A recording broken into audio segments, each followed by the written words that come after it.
One child can get a parent's full attention for years. 8 children split that same attention 8 ways. Your family size decided which version you got. Only child. Spoiled, selfish, can't share. That's the stereotype people throw at you before they know anything else about you. Sociologist Douglas Downey analyzed the National Education Longitudinal Study and found a clear pattern. The fewer siblings in a household, the more money saved per child, the more conversations about school, the more books and computers at home. Only children sat at the very top of that curve, the point where nothing got divided at all. You probably remember adults commenting on how mature you sounded for your age. That came from somewhere real. You spent more hours in adult conversation than kids with 3 or 4 siblings ever did. More time being talked to like a small adult than like one of several kids competing for airtime. For most of human history, this wasn't really a choice. High child mortality pushed families toward more children, not fewer. An only child often meant something had already gone wrong once, and your parents weren't willing to risk it again. Nobody negotiated that arrangement with you. You got full investment, and along with it, the quiet expectation that you'd never need anyone else to feel complete. It left a gap nobody warned you about. You never had a built-in person to call when something went wrong at 2 a.m. You never split a dessert into exact halves, shared a room, or settled a fight without an adult stepping in to referee. You learned all of that later through friendships, slowly, sometimes wondering why connection felt like a skill everyone else had already mastered.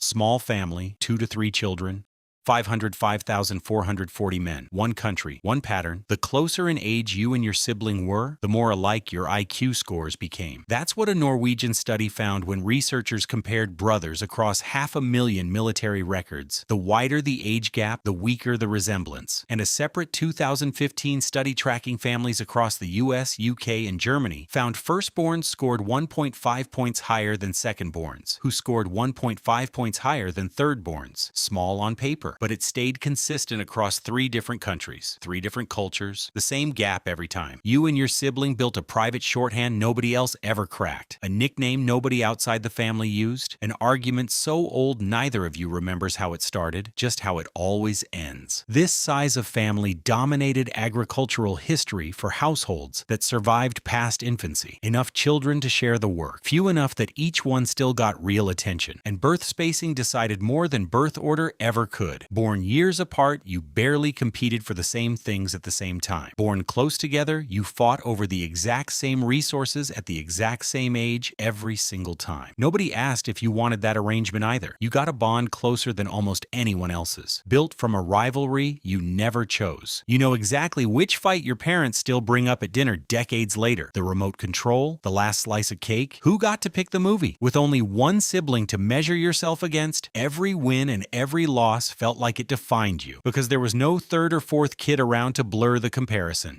Medium family, 4 to 5 children. Picture a Maya farming household in Central America. Anthropologist Karen Kramer spent years there, measuring exactly what the children produced instead of guessing. By their early teens, those children were generating more food and labor than they consumed. Net producers, not net costs. Years before adulthood, the same shift that happens once a family crosses into 4 or 5 kids. The oldest stopped being purely cared for and started doing real caring. If that was you, you got practice running a household years before you had one of your own. You still default to organizing the group trip nobody else wants to plan, because someone had to do it first, and that someone was always you. If you were younger, your parents had already burned through their early mistakes by the time you showed up. Curfews loosened, punishments softened, rules that felt absolute for your oldest sibling barely touched you by the time you hit the same age. Your spot in the lineup decided the rest without asking, responsibility if you landed early, freedom if you landed late, and neither side got to pick which one they wanted. You know exactly which sibling to ask for money, which one to call for an alibi, which one will side with you no matter what. That internal map took years to build, and nobody outside the family will ever fully read it. Large family, 6+ children.